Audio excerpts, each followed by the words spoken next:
A group of heroes entered the dark forest on a mission to reclaim their homeland. Each carried a mighty regalia, weapons that granted them power beyond human limits. Confident in their abilities, they were ready to face the fearsome dark beasts lurking within.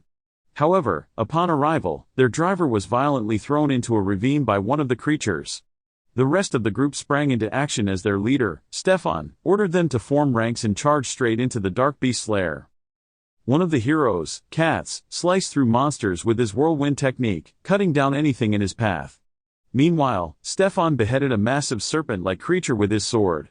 Yet, even headless, the beast continued to thrash. Just in time, Alicia Glenfall drove her blade into the creature's eye, delivering the final blow. So far, the team was holding their own. After dispatching the weaker monsters, they ventured deeper into the cave in search of the Beast King. Finally, they reached the cave's heart, only to come face to face with Cleavetess. The moment they sensed its aura, they knew this battle would be brutal. The sheer pressure radiating from the beast was overwhelming. Stefan remained confident that with their regalia and teamwork, they could defeat anything, even a monster like this. But this time, cooperation wasn't enough. As they attacked, Cleavetess slammed Stefan into the wall with terrifying force. Panic spread through the group as they realized their strongest warrior had fallen. Still, the tank stepped forward. Certain he could turn the tide, he leapt into the air to strike, only to be decapitated before his sword even made contact. The remaining team members began to understand that direct combat was futile. But by then, it was too late to retreat. Cleavetess began picking them off one by one with its tail. Confusion spread among the group as they struggled to comprehend how it moved so swiftly. It was then that Alicia Glenfall realized the attacks were coming from their own shadows. She immediately shouted for everyone to jump, hoping to sever the connection and evade the deadly strikes. Thanks to her quick reflexes, she deflected the beast's blow and survived. Unfortunately, the others weren't so lucky. One of the remaining heroes tried summoning an earth dragon golem by plunging his spear into the ground, but the earth itself was under Cleavetess' control. The summoning failed, and multiple tails erupted from the soil, shredding him apart. A spear-wielding soldier launched a desperate assault, hoping to defeat Cleavetess, but as he fought for his life, Cleavetess calmly wondered how such fragile humans had even reached its domain. With minimal effort, it slaughtered the remaining heroes, leaving only Alicia Glenfall alive. She dodged endlessly, using her sword to stay just out of danger's reach. After relentless effort, she finally got close enough to strike Cleavetess' horn. But even her strongest blow barely left a mark. Meanwhile, Cleavetess was lost in thought, baffled by humanity's foolishness in invading its territory after 1,000 years of peace. Still, if they insisted on provoking it, it would have to find a permanent way to keep them away. But first, it had to deal with Alicia Glenfall. With a swift motion, it severed her legs and sent her tumbling to her death. Not long after, Cleavetess emerged in the human kingdom. Burning with vengeance, it had no intention of interfering in human affairs, so long as they didn't disturb it. Yet they couldn't resist invading its domain based on the words of the heroes before the battle. The ones sent by Haydn's king. Now, Cleavetess intended to visit the king and have a serious discussion about it. The royal archers immediately responded to the threat, ready to take Cleavetess down. But as expected, their arrows were utterly useless against it. Despite the obvious power gap, they kept firing as if it would make a difference. Initially, Cleavetess planned to ignore the other humans. It had only come for the king. But since they chose to attack, it mercilessly cut them down as it advanced toward the castle. The castle guards scrambled to prepare their defenses, aiming catapults at Cleavetess. But like the archers' volleys, their weapons were completely ineffective. Cleavetess tore through the castle walls as if they were paper. Inside, a guard rushed to warn the king of Cleavetess' assault, but the king had already heard the destruction outside and knew exactly what was happening. The heroes he sent had clearly failed, and now it was obvious that Haydn's weapons were no match for Cleavetess. He understood that Cleavetess had likely come for him personally, and there was no point in trying to flee. Cleavetess would find him no matter where he went. Even so, despite the inevitability of death, the king was determined to secure the blacksmith's forge and ensure Haydn's flame never died out. Meanwhile, outside the castle, Cleavetess was puzzled by how weak these humans were compared to the heroes it had faced earlier. At first, it assumed they might have undergone elite training. But after the castle guards launched a metal ballista at it, it realized their strength came from their weapons. Recalling the battle, it remembered how Alicia Glenfall's sword, though only dealing minor damage, had managed to leave a mark on its horn, something that should have been impossible. Though humans were mere insects to it, even insects armed with such weapons could become a threat. Realizing this, Cleavetess decided it needed to investigate the source of their power. Meanwhile, deep within the castle, the king headed to inspect Haydn's forge. But before he could do much, the walls around him began to tremble. Realizing Cleavetess was near, he quickly sealed the forge. Moments later, Cleavetess smashed through the castle's roof with its tail. The moment it spotted the king, it called out to him. The king tried to remain composed, insisting that Cleavetess had no right to speak to him so disrespectfully. But Cleavetess immediately silenced him, warning him to watch his tone, because if it wanted, it could wipe out all of humanity in an instant. Not just Haydn, but the surrounding kingdoms as well. It pointed out that it had allowed the king to live this long. But killing him wouldn't solve the problem. Eventually, another ruler would rise and threaten Cleavetess' domain again. So, Cleavetess gave the king of Haydn one chance to explain himself. It demanded to know why the heroes had been sent to attack it. But instead of giving a real answer, the king arrogantly declared that a beast like Cleavetess could never understand anything. That was all Cleavetess needed to hear. Without another word, it beheaded the king and began plotting the eradication of humankind. As it left the ruined city, Cleavetess stumbled upon a crying baby, its mother trapped beneath collapsed rubble. Cleavetess felt no pity for the child. It chose to ignore it and keep walking. But then, the dying mother called out, begging Cleavetess to save her baby. Cleavetess was taken aback by the request. It reminded her that it was the one who had destroyed the kingdom and had already decided to exterminate all humans. So why should it save a human child? The mother acknowledged Cleavetess' reasoning. Still, she argued that while the adults had brought its wrath upon themselves, her child was innocent and didn't deserve to die. Cleavetess replied that, to it, all humans were equally worthless, so her argument was irrelevant. Even so, it asked if she could prove the child had value. The mother realized she had no way to convince Cleavetess, especially with death so close. Still, she swore that if Cleavetess spared her baby, one day it would see the child's true worth for itself. Soon after, the mother died, and Cleavetess left without a hint of emotion. Yet, it eventually returned for the child, showing that her last words had left an impression. It still doubted whether taking the baby was a wise decision. But considering how short human lives were compared to its own, it figured it wouldn't make much difference. Driven by curiosity, it decided to care for the child, for now. In the land of Ide, 5 humanoid races coexisted. First were the Duns, a kingdom renowned for their architectural prowess and tactical brilliance. Next were the Orgites, a people known for their hunting and medicinal expertise. The Sladens were aquatic beings, skilled in swimming and fishing. Then there were the Betis, a barbaric race inhabiting barren lands, strong individuals but incapable of cooperation, even in dire situations. Lastly, there was the kingdom of Hymns, the most ancient of humanoids, masters of weapon forging and creators of the legendary Haydn swords. Though Ide was vast, the world beyond its borders was shrouded in endless darkness, home to the dark beasts and their 4 kings, including the fearsome Cleavetess. Because of this, no human had ever ventured beyond Ide's boundaries. Back in its cave, Cleavetess brought the baby with it. After driving away all other beasts to ensure the child wouldn't be eaten, it lay down beside it to rest. Still, it wasn't sure what to do next. It could share some of its energy to keep the baby healthy and prevent it from dying anytime soon.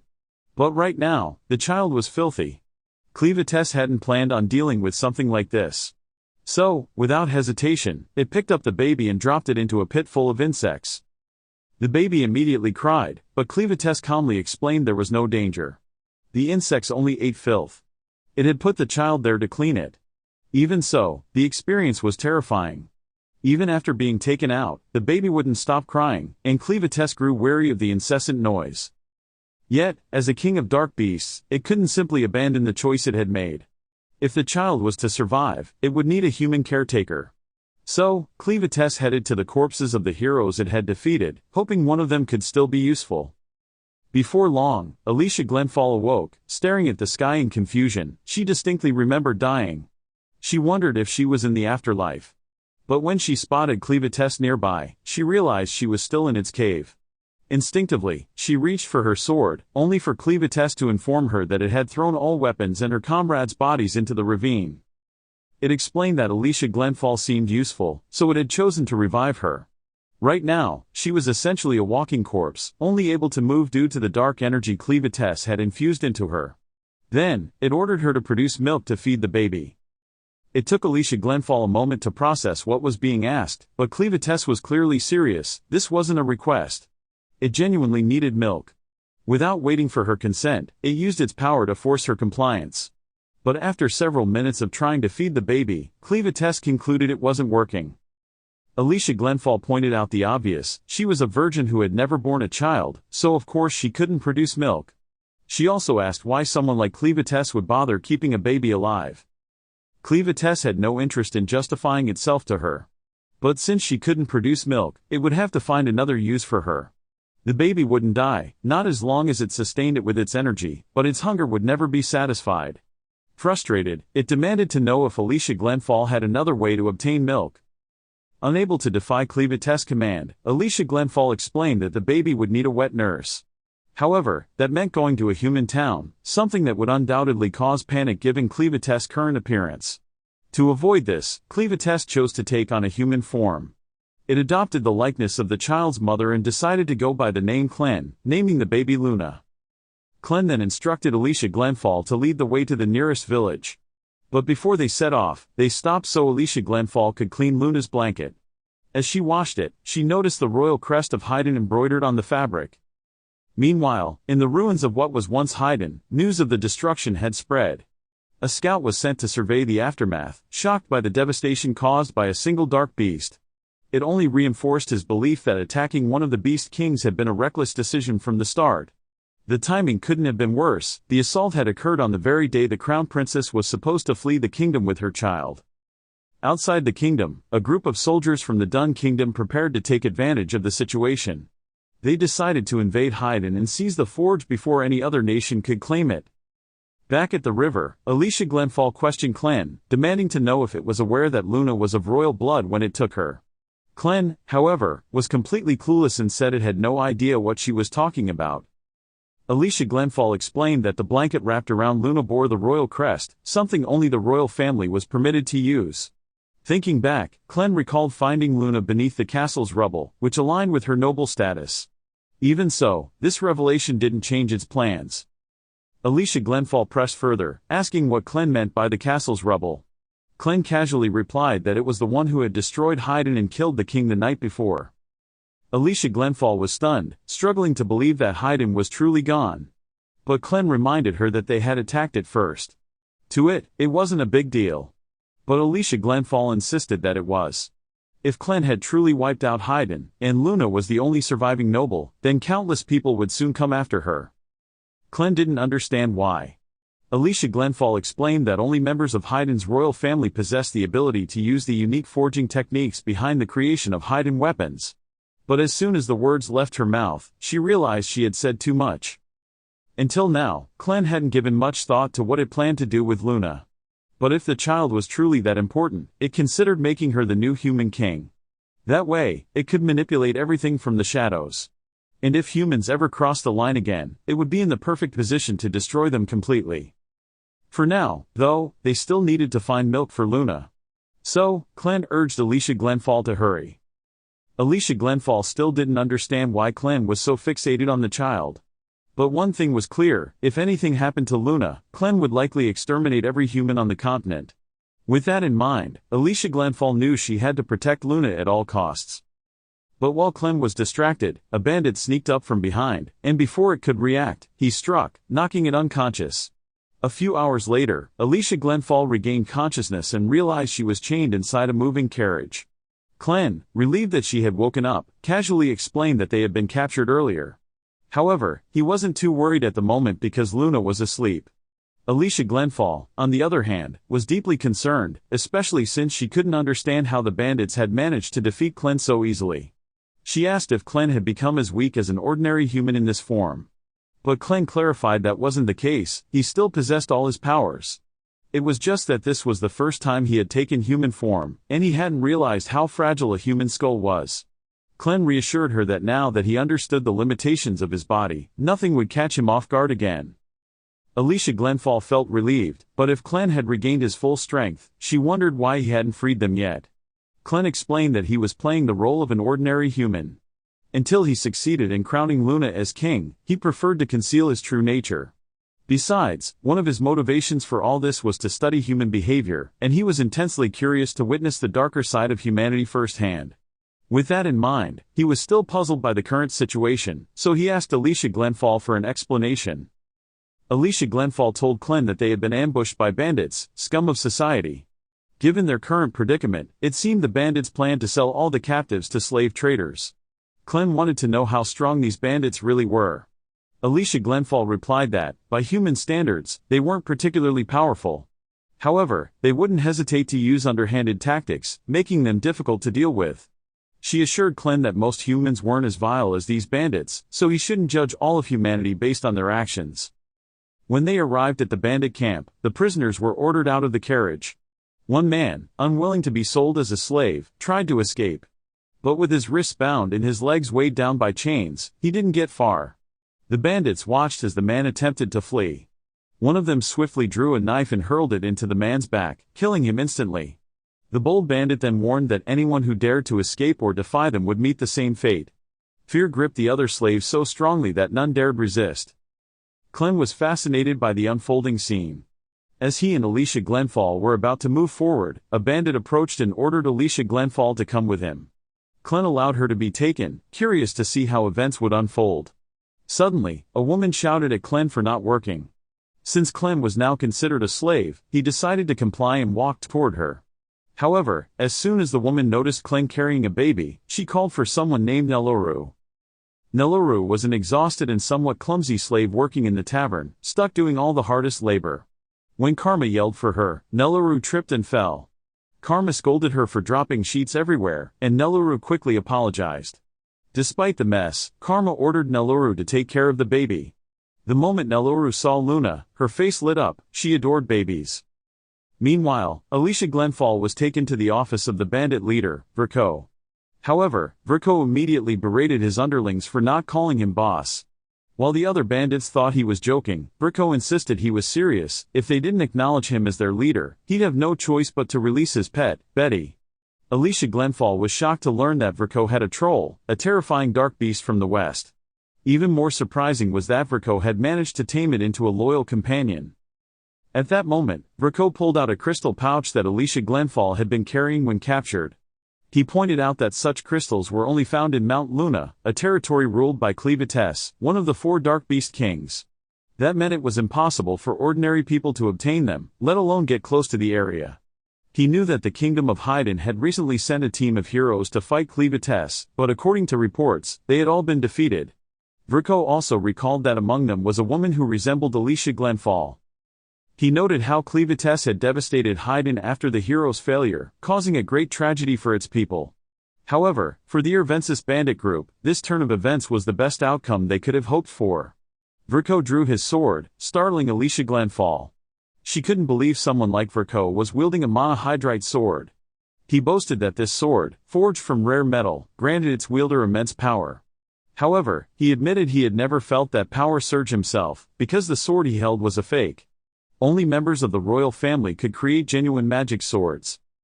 Verco explained to Alicia Glenfall that their bandit group dealt in 2 major trades, slaves and counterfeit magic swords, since most people couldn't tell the difference between fake and real ones. He mentioned rumors that the entire royal family had been wiped out by Cleavites. If true, he added, the value of genuine magic swords would skyrocket.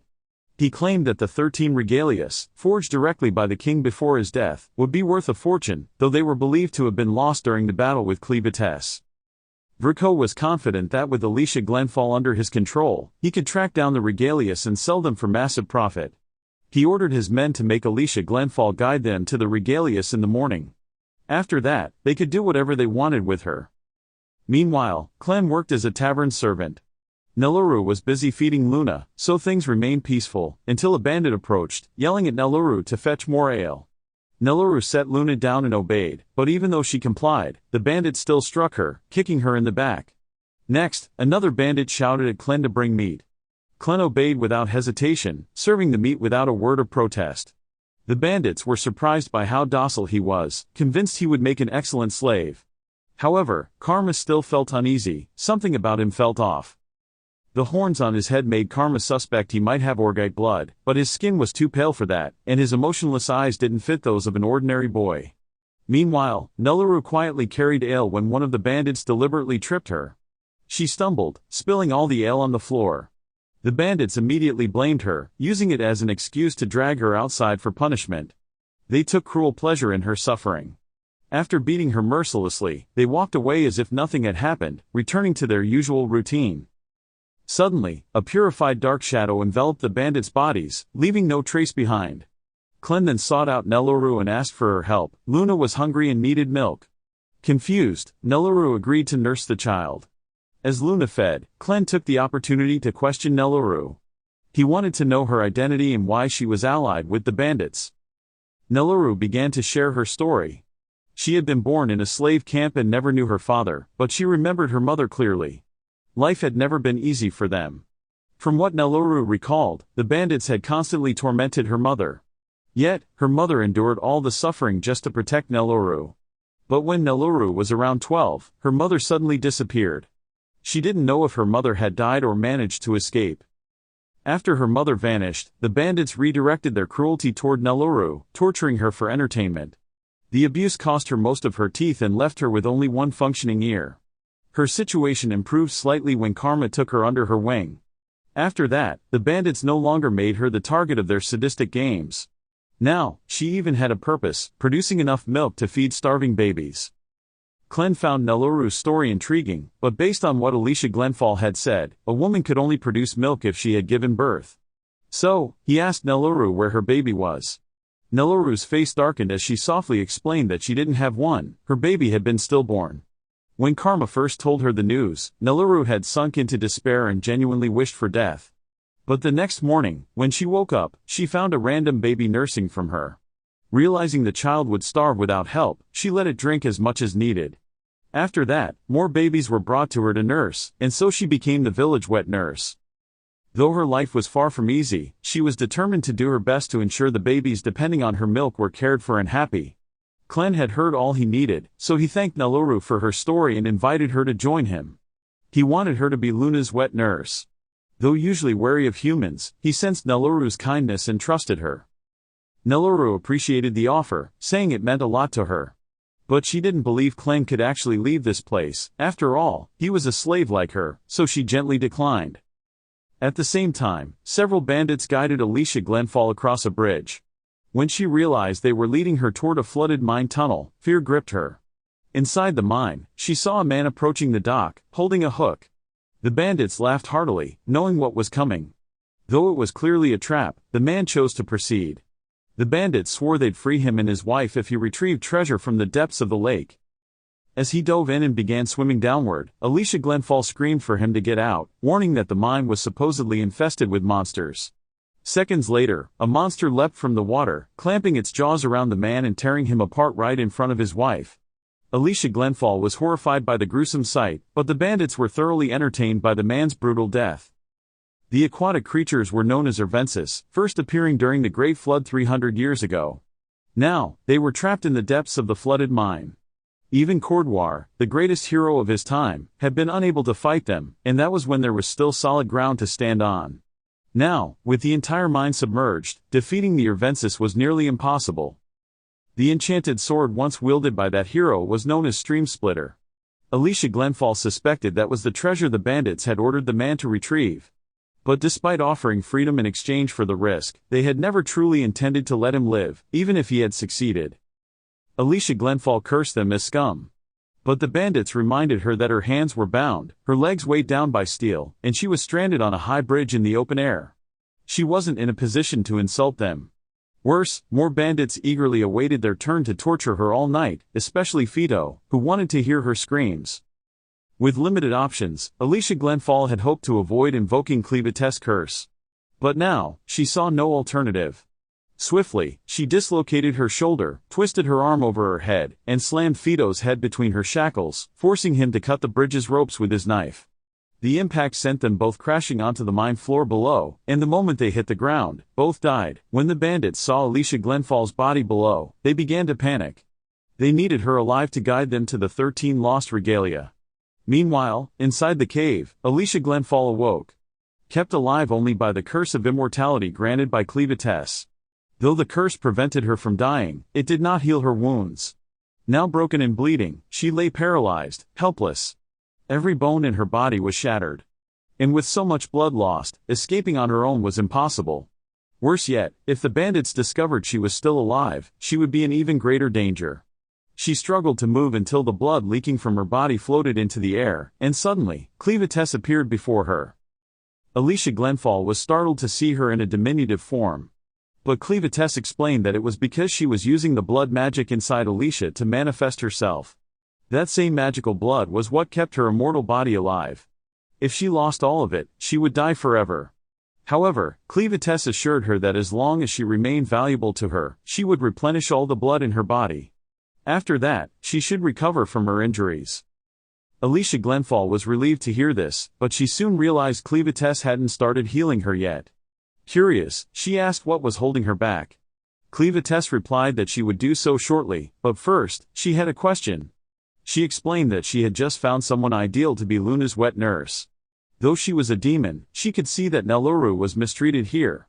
So, she had offered her a chance to leave and start a better life by caring for Luna. However, Neluru had flatly refused. Cleavetess asked Alicia Glenfall if she had any idea why Neluru would reject such a generous offer. From Alicia's perspective, it was likely because Neluru saw it as a slave's impossible promise. Groups like these bandits didn't just let people walk away, and those who managed to escape were usually hunted down. Having grown up in such an environment, Neluru probably believed true freedom was entirely out of reach. Cleavetess asked if there was a way to fix the situation. Alicia Glenfall believed the simplest solution was to wipe out all the bandits in the camp. If no one was left to chase Neluru, she would be far more likely to accept Cleavetess's offer. Alicia added that with Cleavetess's power, it shouldn't be difficult for her to annihilate the entire group single-handedly. But Cleavetess refused, saying she couldn't take that risk. If word got out that she had left the mountain, others might see it as an opportunity to invade her territory in her absence. Instead, she wanted Alicia Glenfall to handle it, reasoning that it was natural for a hero like her to exterminate a bandit group. Alicia Glenfall began to object, but Cleavetess cut her off and told her to finish the job, then immediately infused her body with blood to heal her wounds. The bandits finally descended into the depths of the mine in search of Alicia Glenfall's corpse. But when they found her, they were horrified to see her body twisted in an unnatural and grotesque manner. As each shattered bone realigned and her flesh knitted back together, she writhed in unbearable agony. Yet, once the transformation was complete, she was fully healed. The bandits couldn't comprehend how she had survived the fatal fall, but their focus remained on forcing her to guide them to the 13 regalia. They knew she was a hero, so they remained cautious. Still, they believed overwhelming her with numbers would be enough. But one impatient bandit rushed forward, stabbing Alicia Glenfall in the shoulder. Alicia Glenfall seized his arm, drove her fist into his face, then snatched his sword and eye patch. She hated being forced into violence, but these bandits were beyond redemption, leaving her no choice but to slaughter them. With Alicia Glenfall handling the bandits, Clen's task was now simply to find Neluru and convince her that escaping this place was truly possible. Meanwhile, Neluru returned to the tavern where Karma anxiously awaited her. Karma was deeply worried. She couldn't bear to see Neluru constantly abused and beaten, but when it came to the bandits, there was nothing she could do to stop them. Neluru was grateful for Karma's kindness, but there was still much work to do.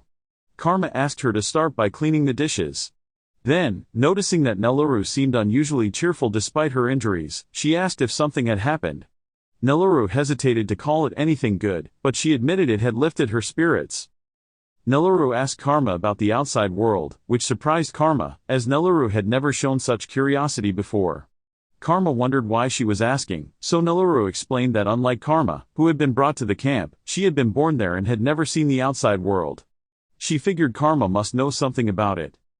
Karma admitted she knew of the outside world but had few happy memories of it. Like most women brought here, she had either lost her home or never had one, so it wasn't a topic she discussed often. She then asked Neluru why she was suddenly so interested in the outside world. Neluru replied that someone had asked if she wanted to leave. Karma slapped Neluru hard for daring to say such a thing, especially with bandits still lurking around. The bandits saw them as disposable slaves, useful only until they weren't. That was why all the women had to look out for and protect one another. If Neluru wanted to survive here, she couldn't recklessly say things like that. Just then, Vrico entered, having overheard everything. Karma grew extremely anxious, unsure what he might do. She asked why Verko was there, as he rarely visited the tavern, but Verko simply said he had heard about the baby and wanted to see for himself. Karma turned to Nelloru and told her to tell Verko where the baby was. Nelloru said the last time she saw Luna, she was in the pen. Verko said he would check himself, but before leaving, he ordered Nelloru to come with him. The tone in his voice instantly told Karma this wasn't a good sign. She tried to intervene, but she had no authority here, so there was nothing she could really do. Meanwhile, Nelloru had no idea what awaited her. After Verko led Nelloru away, Karma slammed her hand on the table in frustration. She was furious. Nelloru was the only one who could care for the babies. But Verko clearly didn't care about that. Karma tried to convince herself there was nothing she could do. That Nelloru had brought this on herself by mentioning escape in front of Verko. But deep down, she still felt terrible about what was about to happen to her. At that moment, Clen appeared with Luna in her arms, startling Karma, who hadn't heard her enter. She immediately assumed Clen was only there to nurse Luna. Reluctantly, she told Clen that Nelloru was gone and likely wouldn't return. Karma wasn't happy, but unfortunately, that was how things worked here. Clen didn't understand what Karma meant, so she demanded an explanation. One look into Clen's eyes told Karma that she was deadly serious about ensuring Nelloru's safety. Meanwhile, Verko led Nelloru down an old staircase. Nelloru was amazed. Despite having lived her entire life in the camp, she had never seen this place before. Verko explained that this area was once part of a large magical ore mine and that the ore had many uses. For example, the lamp he held worked by combining crushed magical ore with insect oil to create fire. He added that before becoming a bandit, he had spent much time studying how the ore could be used, particularly how it reacted when mixed with different liquids to produce unique effects. Suddenly, Nelloru tripped over a skull on the floor and thought this might not be a good sign. Verko extinguished the lamp, and Nelloru panicked. The place was pitch black, so she couldn't see anything. She begged Verko to relight the lamp, and he obliged. But as soon as she could see again, she was horrified to find Verko's pet monster standing behind her. A key part of Verko's research involved creating special mixtures to control demons like his pet, Betty. This ability had helped him seize leadership of the bandit camp. But as leader, he couldn't show mercy to someone like Nelloru after she openly spoke of escaping. That was why he had decided to order Betty to execute her. Once Nelloru realized what was happening, she panicked. In a desperate attempt to flee, she ran, but Verko quickly commanded Betty to eat her. Betty immediately gave chase as Nelloru stumbled forward, struggling to escape. Her mind returned to Clen's offer, and she deeply regretted not accepting it, wondering if things could have been different. Just then, she saw Clen holding Luna at the end of the tunnel. The last thought that crossed her mind was how sorry she was that she wouldn't be able to care for Luna anymore. In an instant, Nelloru was devoured by Betty and swallowed whole, gone. Luna sobbed uncontrollably at the horrific sight, but Clen calmly said that was simply how the world worked. Monsters needed to eat, and she couldn't blame Betty for following her nature. If anyone was to blame, it was herself for not arriving in time to save Nelloru. She was frustrated at losing someone as valuable as Nelloru. But at this point, there was nothing she could do. Clen then turned her focus to Verko, puzzled that a proud forest troll would submit to someone like him. Verko, on the other hand, thought Clen must be insane to hurl insults at a time like this. He had no idea how Clen had appeared, but in the end, he didn't think it mattered. He ordered Betty to eat Clen as well, but to his shock, Betty didn't move. Confused, he glanced at her and was stunned to see Betty looking utterly terrified. He had never seen her so afraid before. Strangely, Betty wouldn't even approach Clen. She was so frightened that she reflexively vomited Nelloru back up.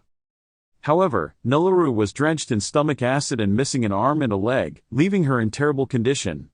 Though severely maimed, she was still alive. So, Clen used her power to neutralize the acid.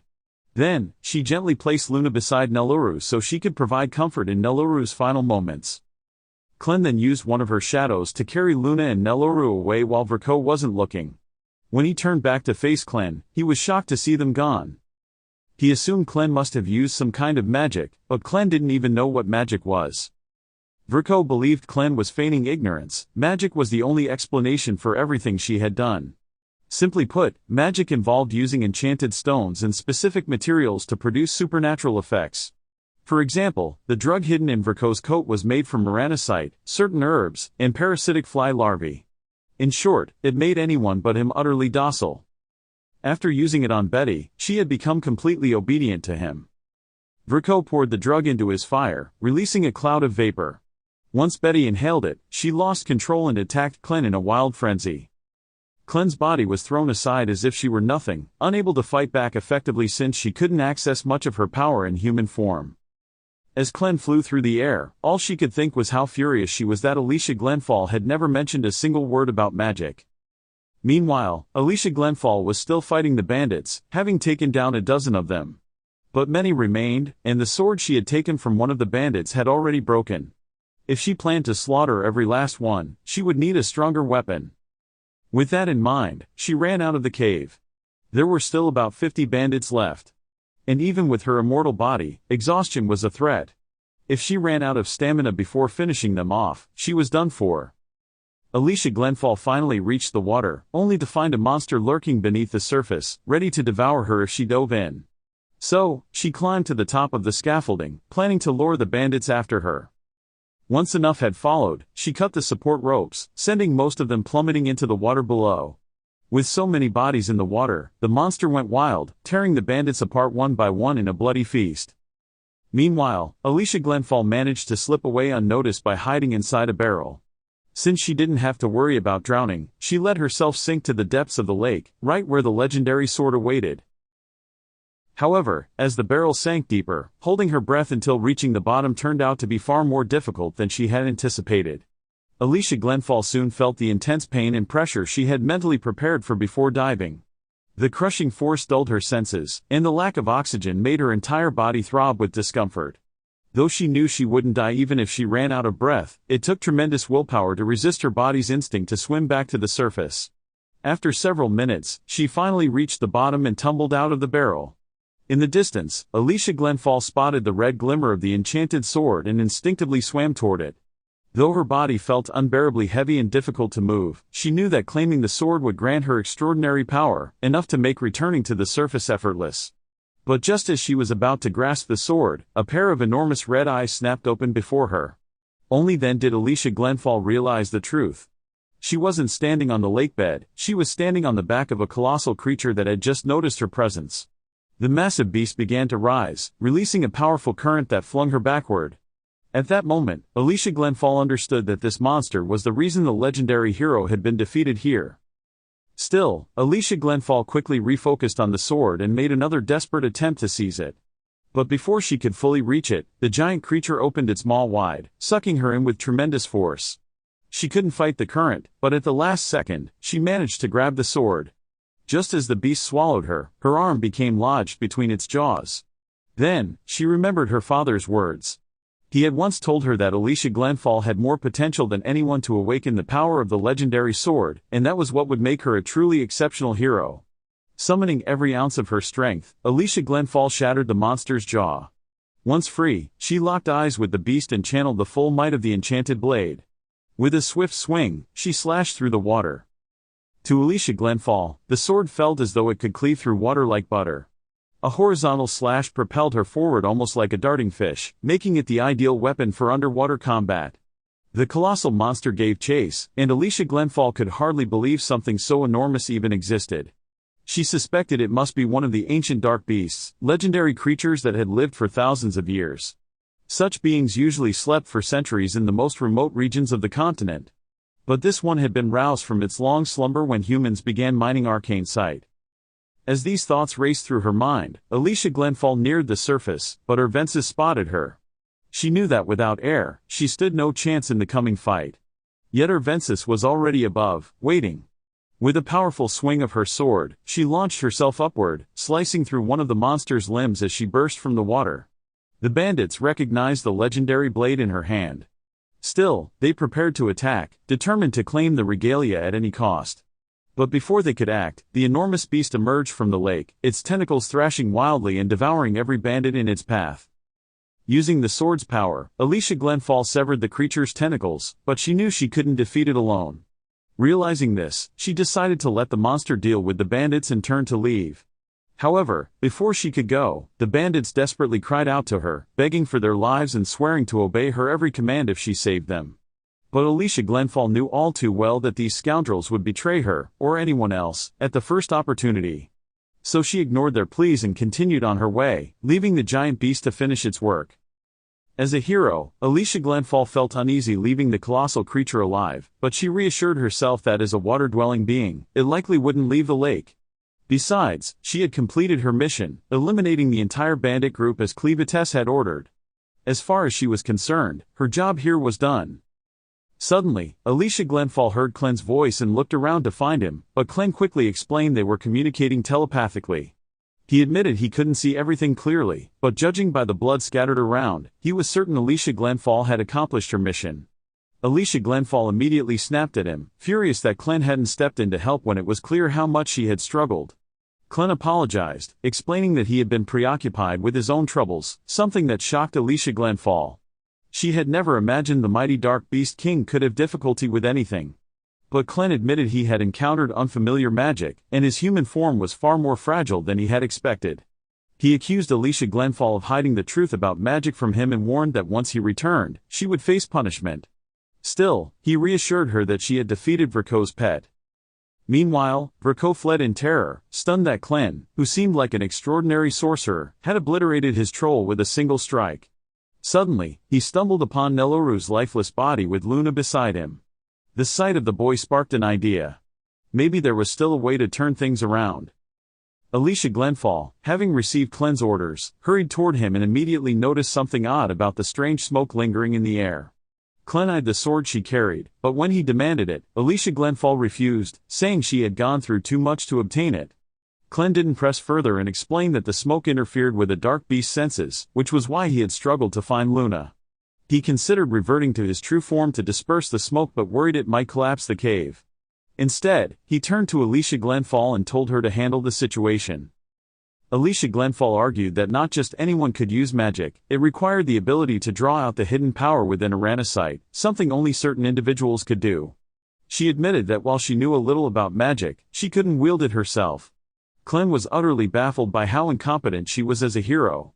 Alicia Glenfall accused him of slaughtering other heroes, insisting some of them had been skilled in magic, but Clen ignored her and began walking away. Alicia Glenfall then asked what Clen would do if Verko had killed Luna. Clen replied that if that had happened, he would have lost all interest in the human world, implying he would have annihilated humanity. Determined to prevent this, Alicia Glenfall resolved to find Luna immediately to save mankind. As they walked through the cave together, Alicia Glenfall and Clen spotted trails of blood. She asked if Neloru had been bleeding, and Clen confirmed it. Alicia Glenfall suggested Neloru might have crawled away or been dragged, but in either case, he couldn't have gone far. They needed to hurry. Meanwhile, Neloru was still alive, clinging to Verko's robe to prevent him from escaping with Luna. Frustrated by Neloru's unwavering determination to protect the child, Verko demanded to know how far he was willing to go, insisting that the boy was the only one he wanted. Earlier, Verko had found Luna and Neloru lying on the ground. When he approached, Luna pushed his hand away. As Luna began crying, the lamp Verko held suddenly exploded. That was when Verko realized Luna was a pure-blooded descendant of the Hymns, proof of royal lineage and magical ability. Seeing her value, he decided to take her, but Neloru stubbornly held onto his clothes. Frustrated, Verko threatened to cut off Neloru's wrist and leave him behind. At that moment, Alicia Glenfall arrived and intervened, shocked to see Neloru still alive. Verko demanded to know what had happened to the bandits he sent to kill her. Coldly, Alicia Glenfall replied that they had ended up as food for a dark beast. Then, Clen stepped forward and warned Verko of the punishment awaiting him. Realizing Luna was his only bargaining chip, Verko pressed his sword against her hand, threatening to cut off her fingers if they came closer. Clen remained indifferent, confident he could regenerate Luna's fingers, but Alicia Glenfall stopped him, arguing that even if they grew back, Luna would suffer unbearable pain, something she refused to allow. Alicia Glenfall offered to negotiate, revealing she possessed the regalia Verko sought. Stunned, Verko stared at the weapon. Alicia Glenfall then threw the sword against the wall and gave him a choice: release Luna and use both hands to take the sword, or keep holding Luna and leave empty-handed. Verko merely chuckled, certain no hero would choose a child over a powerful magical weapon. Now fully convinced Luna had royal blood, he reconsidered his approach. He declared he would only release Luna if they revealed the locations of the remaining 13 regalia. Reluctantly, Alicia Glenfall explained that the 13 regalia swords lay at the bottom of the chasm in Mount Luna, where Clevates had slaughtered the heroes, a place even Verco couldn't reach. Dissatisfied, Verco decided to take Luna with him. He sprinkled an invisibility powder over himself, taunted that he would claim the sword for himself, then lightly struck Luna's forehead, making her cry before vanishing. Confident they could no longer see him, Verco began to leave, but suddenly, Alicia Glenfall appeared right in front of him and cut him in half. Shocked, Verco couldn't comprehend how she had found him. Alicia Glenfall explained that even invisible, she could still hear Luna's cries. Clen picked up Luna and gently brushed the powder off her as he prepared to leave. Alicia Glenfall asked what he would do about Nelaru, but Clen said he had no intention of helping. Nelaru's body was too damaged, and healing him would require too much effort. Alicia Glenfall insisted Nelaru had protected Luna to the end, and thanks to him, they had arrived in time to stop Verco. Clen reminded her that his magical blood could only save one person at a time. If he used it on Nelaru, Alicia Glenfall might die. But Alicia Glenfall didn't care. As a hero, her purpose was to save others. She remembered her father saying something similar when she was young. Clen took her blood and infused it into Nelaru's body. Moments later, Nelaru awoke, astonished to be alive. He asked if Clen had saved him, but Clen denied it, explaining that Alicia Glenfall had chosen to help. If Nelaru wanted to express gratitude, he should thank her. Clen remarked that despite her strength, Alicia Glenfall was still human.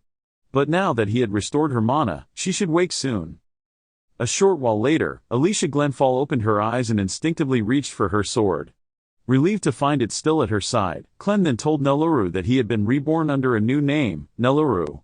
He entrusted Luna to him, declaring that she would now accompany them.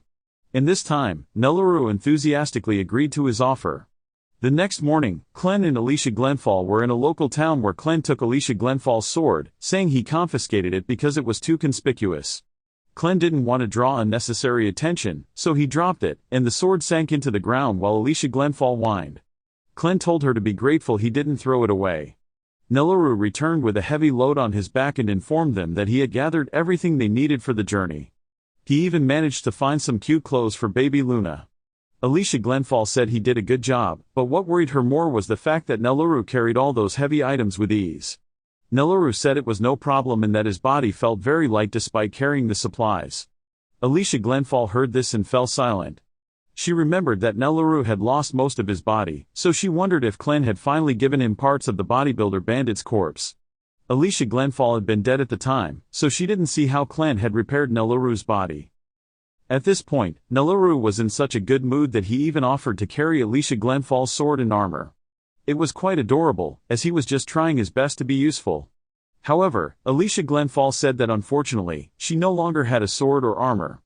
Nelaru replied that it wasn't a big deal because he remembered Verco once saying that he kept all his good swords in his desk. Hearing this, Alicia Glenfall immediately perked up. She knew exactly which desk Nelaru was referring to. She then asked Clen if she could keep the sword.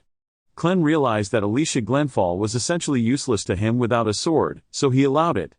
After that, Alicia Glenfall happily ran off to the wooden house in search of the sword. While she searched for the sword, Clen and Nelaru strolled around the area. Since the slaves had escaped, the entire place had been deserted, so Clen asked Nelaru if he would miss this place. It turned out Nelaru didn't have any particularly good memories of it, even though he had spent most of his childhood here. Still, seeing the place empty made him sad. If only he could have said goodbye to Karma when he had the chance. Just then, this touching moment was interrupted when a short-haired man slid down from above, ready to deliver a heavy strike. Meanwhile, Alicia Glenfall was storming through Verco's office, searching for the sword. She desperately hoped no one had stolen it amid the chaos. Her day got even better when she found a pouch full of money. She quickly pocketed it, but things took a weird turn when she discovered a female leather armor set in Verco's drawer. This sent a shiver down Alicia Glenfall's spine as she wondered if the old man was just a pervert or if he wore it for role-playing with his wife. She really hoped it wasn't true. So, she put it on, deciding to take it for herself. Even though she couldn't die, she could still get hurt, and the armor would help prevent that. She kept rummaging through the drawers until she found the sword. She drew it and was immediately impressed by how light and well-balanced it was. But her moment of excitement was cut short when Clen crashed through the wall. After sitting up, Clen complained about his small, light, and fragile body. The short-haired man descended from the roof and was surprised to see Clem with someone else. Alicia Glenfall caught a glimpse of him and could tell he was extremely strong. The man approached her and attempted a swift kick, but Alicia Glenfall dodged just in time. The man leapt back and complimented Alicia Glenfall for being quick enough to evade. He then jumped into the air and rained down several aerial strikes on her, each one stronger than the last. However, Alicia Glenfall was still able to block every attack with her new sword. The man then jumped back and used his wind magic to send Alicia Glenfall flying. Nellaroo and Alicia Glenfall were shocked as she blasted out of the cabin. Alicia Glenfall hit the ground hard but managed to get back up. It was clear she was struggling to keep up, so the man said he wasn't here for her.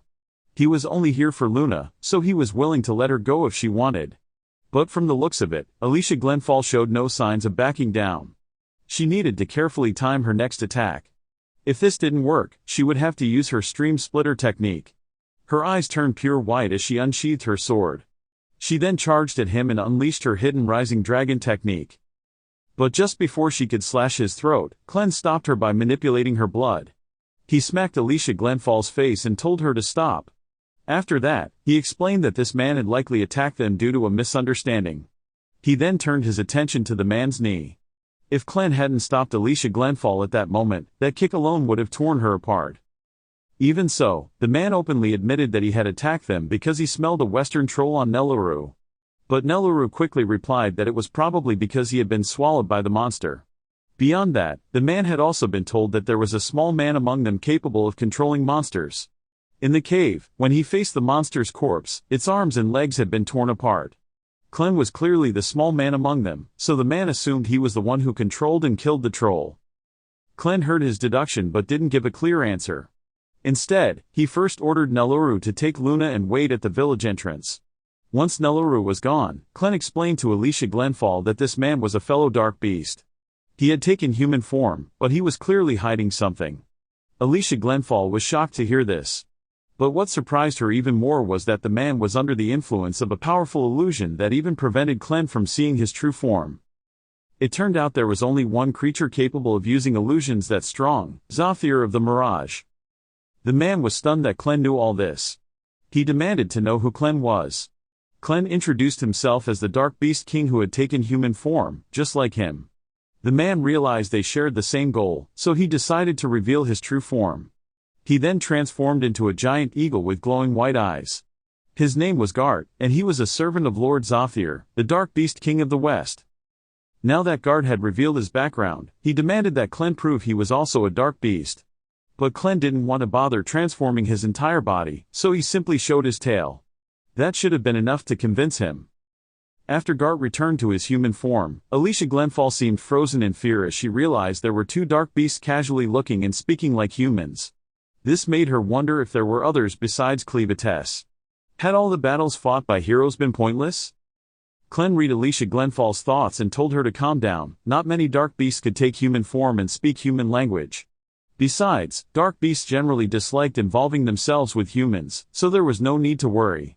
Dark beasts looked down on humans. They even felt somewhat embarrassed talking to them. That was why Gart needed an explanation as to why Clem was traveling with a hero like Alicia Glenfall. Heroes were the sworn enemies of dark beasts. Clem explained that while Alicia Glenfall was indeed a hero, she was currently his servant. He even had a spell that made her obedient no matter what. Clem planned to use Alicia Glenfall as a guide in his efforts to learn about human life. Nothing more, nothing less. Gart heard this and found it a reasonable enough explanation, so he accepted it. But then he gave Clem a serious look and warned him not to get in his way, or he would kill Clem's servant. Clem said he could try if he wanted, but there was no way he would allow that. Regardless, it was now Clem's turn to ask questions. He had previously heard Gart mention something about his master considering the extermination of all humanity.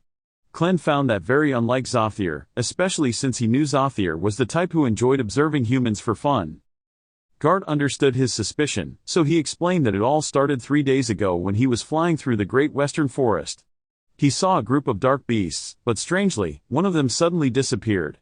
By then, it was the 9th time a dark beast cub had vanished without reason. Most dark beast cubs couldn't speak, and it was common for them to be eaten, so it was likely far more had disappeared than he had counted. Gart wasn't sure why, but he suspected humans were behind it. Lord Zothier had reached the same conclusion, which was why he sent Guard into the human world to investigate, and if necessary, exterminate all of humanity. Clem was surprised that Zothier had come to that conclusion before his own master. However, Clem also suspected that humans might have taken more than just dark beasts from them. He had once had a strange interaction with Karma, where he learned that the women in the village weren't allowed to give birth. So, whenever someone gave birth, suspicious robed individuals would come to their village to buy the babies. They spoke of the babies having predetermined talents.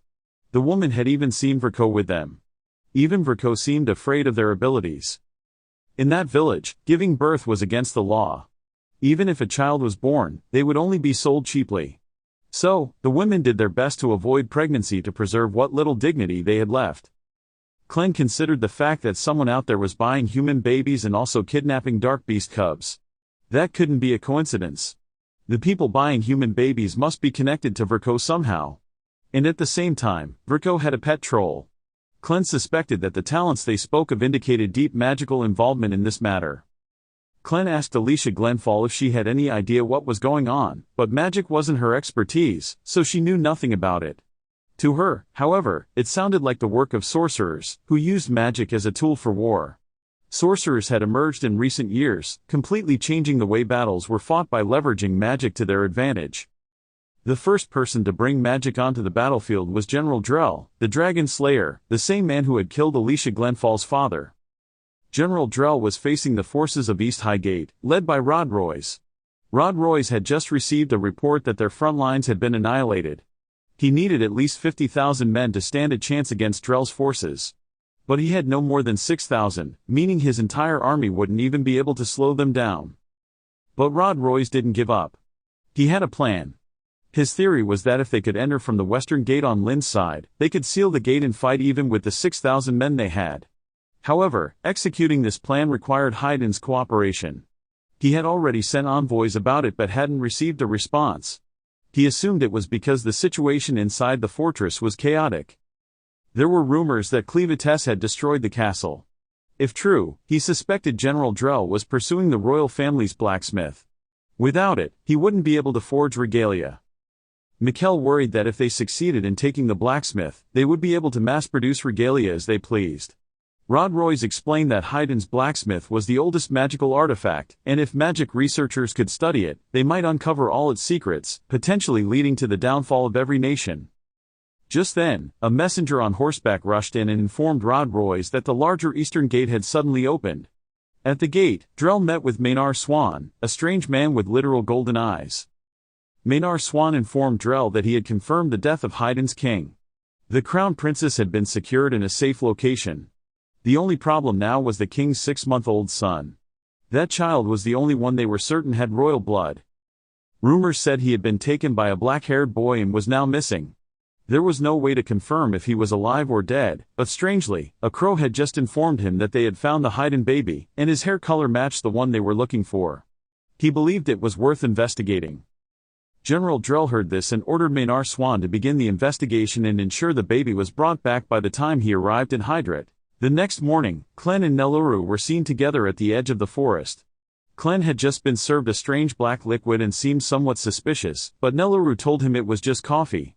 She explained that making coffee wasn't easy, it required beans from Sladen, a region beyond the Eastern Sea. Neluru also mentioned that she had added a lot of sugar to his cup, hoping it would lift his spirits. Clen took a sip but immediately burned his lips.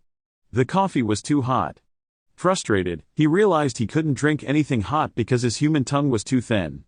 Luna also wanted to try it, but Clen pulled the cup away, warning that she would burn her tongue if she did. Setting that aside, Neluru asked Clen where Guard had gone, mentioning that she hadn't seen him lately. Clen explained that he had returned to his kingdom to report everything he had learned about magic and witches. He reassured Neluru not to worry, Guard no longer suspected her. A short while later, the coffee cooled, so Clen took another sip and was quite impressed by its delicious taste. Just then, Alicia Glenfall arrived and informed them both that she had spoken with merchants in town. As Alicia Glenfall had suspected, Haydn was in complete chaos. She unfolded a map and told Clen and Neluru that the neighboring country, Belate, had breached the border and launched an attack. Haydn was fighting back with all its might, but with their king dead and the capital in ruins, Alicia Glenfall wasn't sure there was any way to stop them. Lynn had previously tried to halt Belate's advance at the border, but it hadn't worked. Clem was confused as to why Lynn had even wanted to stop them in the first place. Hearing this, Alicia Glenfall explained that Essen and Belate had been at war for years. However, in terms of magic, Lynn was the weaker side, and thus, they didn't want Haydn's blacksmiths to fall into Belate's hands. That said, even if Haydn still had blacksmiths now, they lacked the knowledge to use them properly since their king was dead. Haydn had never had any witches because its king had banned magic within his territory. Nellaroo offered Alicia Glenfall some coffee. Alicia Glenfall peered into the cup, surprised to see it was actual coffee. From her reaction, Clem guessed she had never had coffee before and teased her about it. Alicia Glenfall retorted that it wasn't her fault, she had grown up in a remote village. She took a sip and found it surprisingly delicious. She thanked Nellaroo, saying the coffee was unexpectedly good. Now it was Luna's mealtime, so Nellaroo took her elsewhere to avoid disturbing Alicia Glenfall and Clem's discussion. As Nellaroo walked away, Alicia Glenfall remarked that she was an extraordinary girl, so kind and considerate. Just seeing her made Alicia Glenfall happy. Clem noticed Alicia Glenfall staring at Nellaroo for too long and reminded her that they were both women, meaning no matter how hard she tried, she couldn't have children with her. Alicia Glenfall immediately blushed and defended herself, saying she didn't mean it like that. She grew emotional as she explained to Clem that, for the first time, she felt like she had done something heroic, genuinely making someone smile. She yelled at Clem, telling him not to ruin the moment. Then, calming herself, Alicia Glenfall returned to business and asked Clem what they should do about the situation on the battlefield. She reminded him that their plan was to make Luna the king but warned that it was only a matter of time before the entire country collapsed. Clem calmly replied that even if Haydn became part of Belate, it wouldn't really change anything.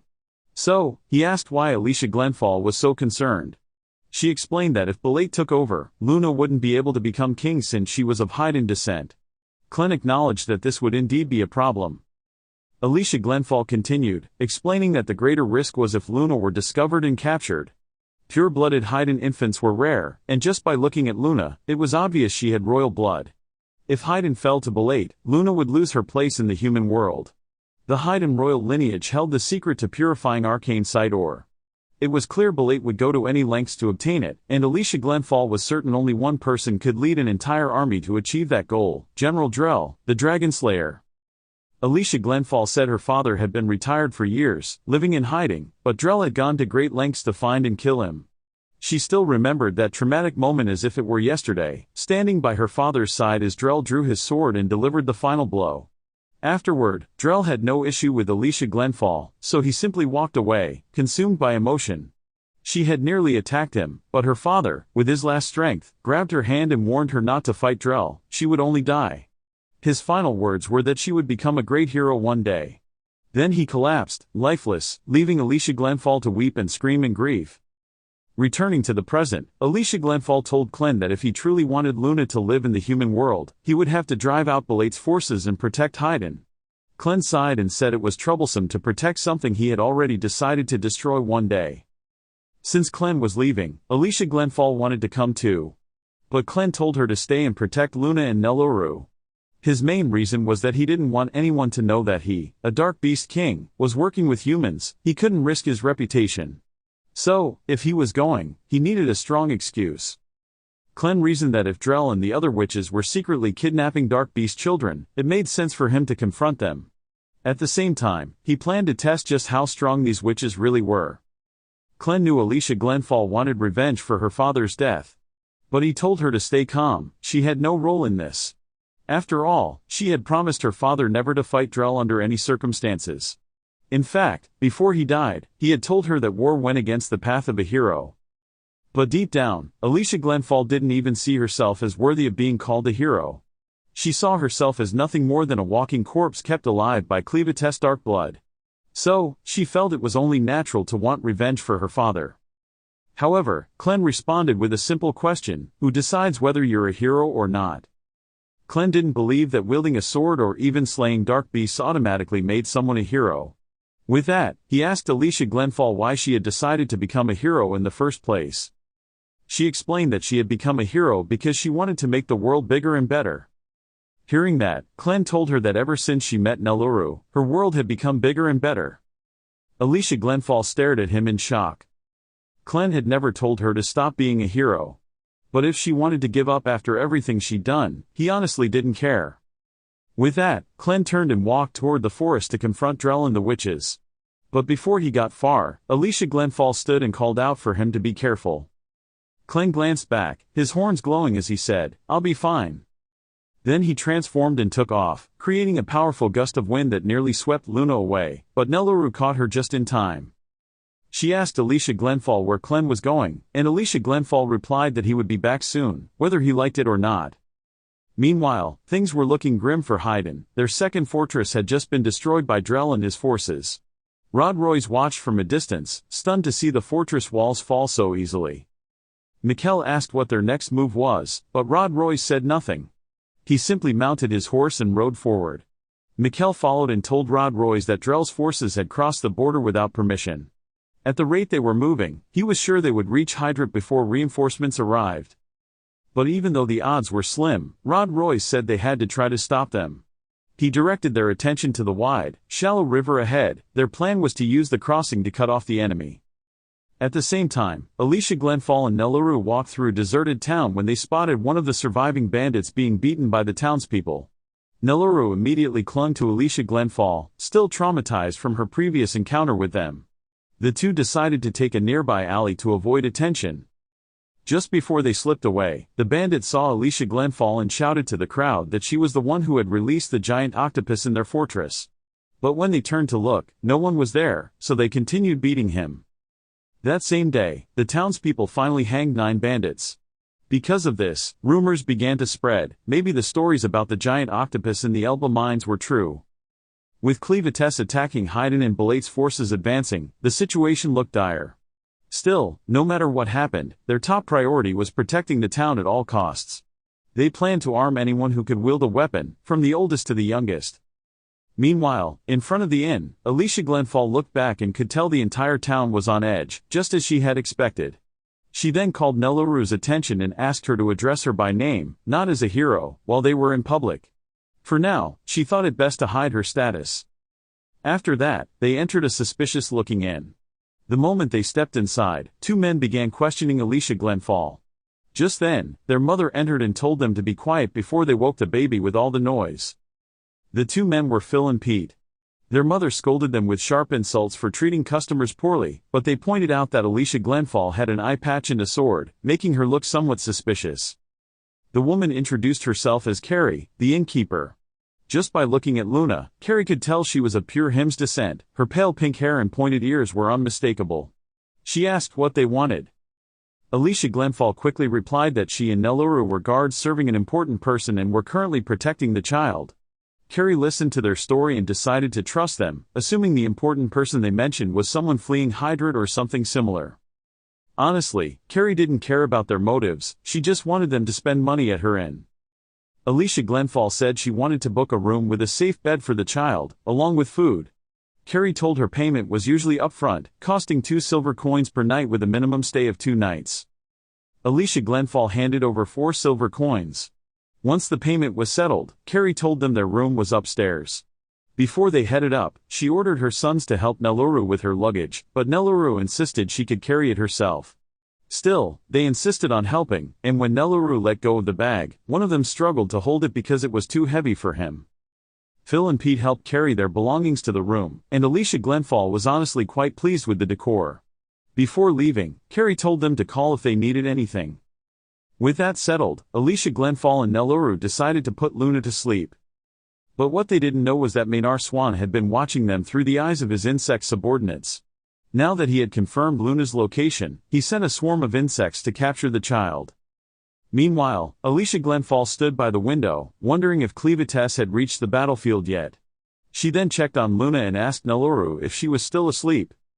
Nellaroo replied that she would wake soon and showed Alicia Glenfall Luna's mouth. Alicia Glenfall beamed with joy. Luna had just gotten her first tooth. At that moment, Carrie entered the room and told them their food was ready downstairs. Alicia Glenfall went out, and Carrie showed her where the food was, so she headed there. On the way, she overheard some drunk men saying they had heard the King of Haydn had failed to kill Cleavites and was instead killed by him. The men felt the heroes had done nothing to prevent the king's death. They believed people nowadays only wanted to be heroes for the king's regalia. As Alicia Glenfall went to get her food, she heard every opinion the townspeople had about heroes. Each insult stabbed her heart like a dagger, but she had no choice but to endure it. Suddenly, her eyes widened in shock as she sensed a dark beast's presence. At that moment, a red orb flew in through the window. Everyone panicked, and Pete tried to touch it, but the moment he did, he was flung across the inn as the orb transformed into a giant centipede. Then, Maynard Swan appeared at the door and explained that this was an insect from the Dark Beast lands. He warned everyone not to move too much. If they startled the creature, it would attack them regardless of his orders.